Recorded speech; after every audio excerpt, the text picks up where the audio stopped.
This is going to be lesson 54. Lesson 54 is on the substitution axiom, simultaneous equations, and solving simultaneous equations by substitution, which all sounds horrible when I read it. It sounds terribly difficult. And honestly, out of these few lessons I've done while we're out on our extended break here, this probably is the hardest one just because it's kind of different. It's something that y'all haven't really done much of before. The work itself y'all can do. It's just going to be a little unusual setting it up. So first of all, substitution axiom. It goes through that on page 218 and 219. It's got a big fancy definition. Essentially, all they're saying is that if one thing is equal to another, then you can substitute that one thing for the other, which makes perfect logical sense. If I tell you that y equals 3, then that's why in a problem you can substitute y with 3 because that's what it's equal to. We're going to do that here with simultaneous equations, which is what this is right here. This little brace or whatever you want to call it right here, that tells me that these are simultaneous equations. And we're not really going to get into it until later, but essentially what this means is that on our coordinate plane that we've begun working on lately, each one of these is the graph of a line. These two lines actually cross, they intersect. And when we find the solution to the simultaneous equations here, the point where they intersect is going to be a set of coordinates. It's going to be what x equals and what y equals. So we're actually going to work on solving these. We're going to solve for y and for x. Now, normally we wouldn't be able to do that. If they had only given me the top equation, then there's no way I could tell you what x and y equals. And if they only gave me the bottom one, again, there's no way I could solve it for two variables there. But when I take these two equations together, it is actually possible for me to solve for both unknowns. And the way we do that, for right now anyway, is going to be the substitution axiom.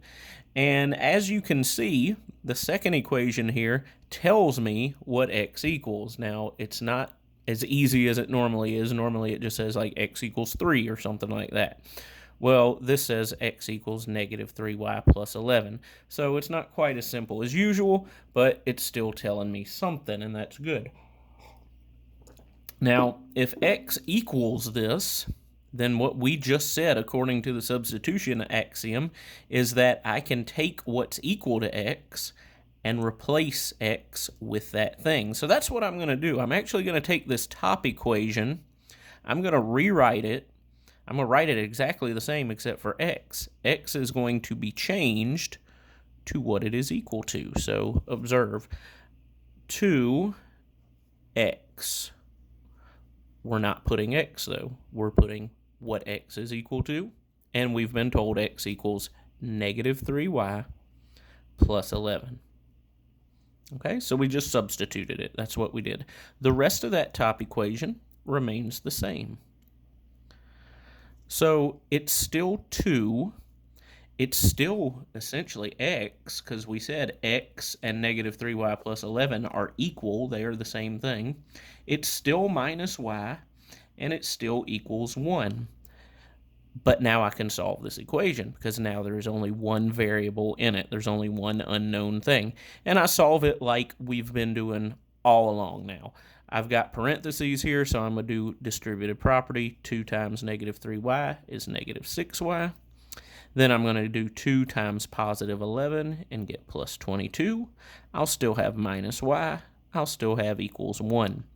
I want to combine these y values on the left. Negative 6 and negative 1 becomes negative 7y. I want to subtract 22. So I'll end up doing 1 minus 22 here, and 1 minus 22 is negative 21. So I end up with negative 7y equals negative 21. I divide by negative 7 to get my answer. Y equals 3. Once I know that y equals 3, I can go back to either original equation. I can replace y with 3, and I will know what x equals. So I'm going to go to the bottom equation just because it says x equals this. X equals negative 3 times, we just found out, 3, which is -9, and -9 plus 11 is 2. So the answer that I get there is y equals 3 and x equals 2. And what I was saying before is that our answer on this is actually a point on the coordinate plane. And when we write a point, we should put x first, and we should put y second.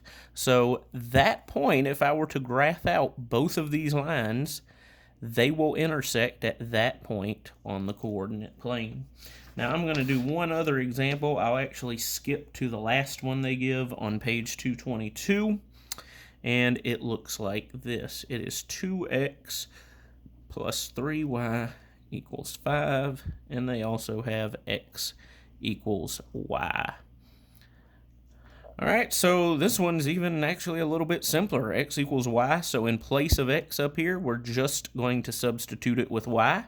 So it's going to be 2 times instead of x equals y, so we'll put y. The rest is the same, plus 3y equals 5, and then I can work on solving this. 2y plus 3y is 5y.